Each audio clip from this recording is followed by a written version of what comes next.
So in the previous lecture, we looked at a couple of examples and saw, how we can use these different techniques that we've been learning here to factor a polynomial. I've got a couple more examples I want to look at that illustrate some of the other things you can be asked and some of the other interesting things that can happen here. So first, we're trying to factor, right? And there's another little qualifier here at the end that we haven't seen before, this over the set of integers. Right, I want to just kind of table that for now. Right, we're going to circle around back to that at the end, and you'll see what that means and why it's significant. So next thing, we've added a lot of great new tools to our toolbox, but don't lose track of the things that you already know. All right, looking at this thing, looking at this polynomial, the first thing that jumps out to me is that every term has an x. Okay, so let's factor an x out. And we can even go further, right? Every term has an even coefficient, so we can factor out a 2. And what's left is x cubed minus 5x squared plus 8x minus 16. All right, now this first part here is completely factored. There's nothing more I can do with that 2x. So I'm going to kind of just politely ignore that really for the rest of the process here and just focus on kind of a sub-problem, if you will, factoring this cubic polynomial, which nominally should be easier, right? The degree is smaller, the coefficients are smaller, so it's got a lot going on for it in terms of just being generally easier to work with. So let's do what we usually do here. Let's talk about sign changes. I'm seeing there's 1, 2, and 3. So Descartes says there are 3 positive roots or 1 positive root. And because this is a third degree polynomial, and we're just focused on the part in parentheses here, there are 3 roots or 3 factors, 3 linear factors. So if all 3 of them are positive, that means there are no negatives and no complex. Excellent. If there's 1 positive one, then we've got some different possibilities to consider. Remember, the complex ones come in pairs. So the number of complex roots has to be even.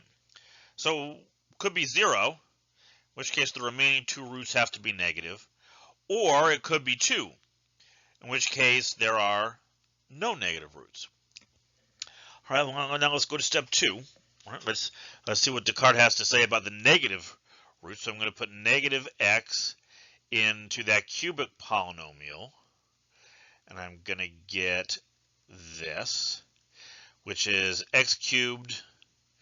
minus x cubed minus 5x squared minus 8x minus 16. Excellent. No sign changes, right? Because there are no sign changes, I know there are no negative roots, which means this 2 negative root case gets ruled out.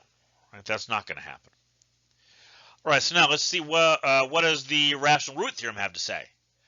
Well, the constant term is negative 16, so its factors are plus or minus 1, plus or minus 2, plus or minus 4, plus or minus 8, and plus or minus 16. And the leading coefficient is 1. Excellent. So it only has 1 factor, plus or minus 1. All right, and that's always nice when that's our only option, right? Because it's the top numbers here divided by this number, divided by 1, they don't change. So the rational root theorem says that our possible rational roots are plus or minus 1, plus or minus 2, plus or minus 4, plus or minus 8, or plus or minus 16. Now, if you're doing this at home for practice or homework or whatever, you can drop these numbers into Excel, and it's going to tell you what's going on with the positive roots really quickly. If you're doing this by hand, you're doing it on a test, for example, now we have to really kind of think about this strategically. You're almost taking a computer science approach, right? Where we're trying to come up with an algorithm, a process to follow that optimizes or minimizes how much time we take. So start with the small numbers, right? Plus or minus 1, you can usually do those in your head. right? Then work your way up from there. And if you do that, you should see that P of 4 is equal to 0. All right, good. So that gives me my next root, my next factor, x minus 4. Now, from here, you can keep going, but as the numbers get big, 16 cubed minus 5 times 16 squared. What is 16? Do you know how well do you know your powers of 2? And what I would do at this point is I'm just going to do the division, right? I'm going to divide. I like to do this long division. If you prefer synthetic division, that's fine. That works just as well since we have a linear factor here, x minus 4. And I'm doing it this way, again, thinking strategically. I know that when I do this, the result is going to be a quadratic polynomial, right? And quadratic polynomials are fundamentally easy. Hopefully, it'll just jump out to me how it can be factored. And if it doesn't, I can fall back on the quadratic formula, and I'll have my answer probably much faster than it would take to put plus or minus 8 and plus or minus 16 into that cubic polynomial. All right, so if I do this division here, I'm going to have x squared, x cubed minus 4x squared, and we're going to subtract this, minus x squared, bring down the 8x, and we'll do a minus x here, minus x squared plus 4x, then we subtract, and we get 4x, excellent, 4x minus 16, do a plus 4 up here, and we get 4x minus 16, and when we subtract that, it comes out to 0. Great. That's my factorization. So, and where I am right now is, my factorization is now 2x times x minus 4 times x squared minus x plus 4. All right, so I'm looking at that, and I am reasonably confident that thing doesn't factor.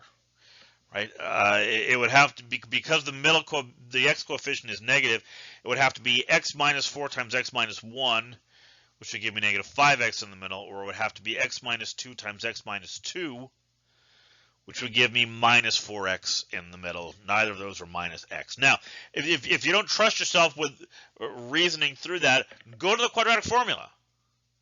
Right? By all means, go to the quadratic formula. If you do that, you're going to get x equals negative 1 plus or minus square root of negative 1 squared minus 4 times 1 square root there over 2a over 2 times 1, and you quickly see that we're going to get into trouble. This is 1 plus or minus the square root of negative 15 over 2. That's a complex number. Right? That's a complex number. And this is where I told you we were going to circle back to this, right? This is where this over the set of integers bit becomes important. What that means is we want to factor this so that all of the coefficients are integers. Right? And if we're going to have that restriction on what we can do, then this is the final answer. 2x can't be factored any further, it's linear. X minus 4 can't be factored any further, it's linear. And to factor that quadratic, I'm going to have complex numbers in my factors. Complex numbers are not integers. Therefore, we're going to have to stop here.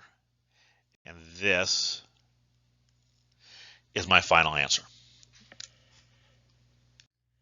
So I've got another example here.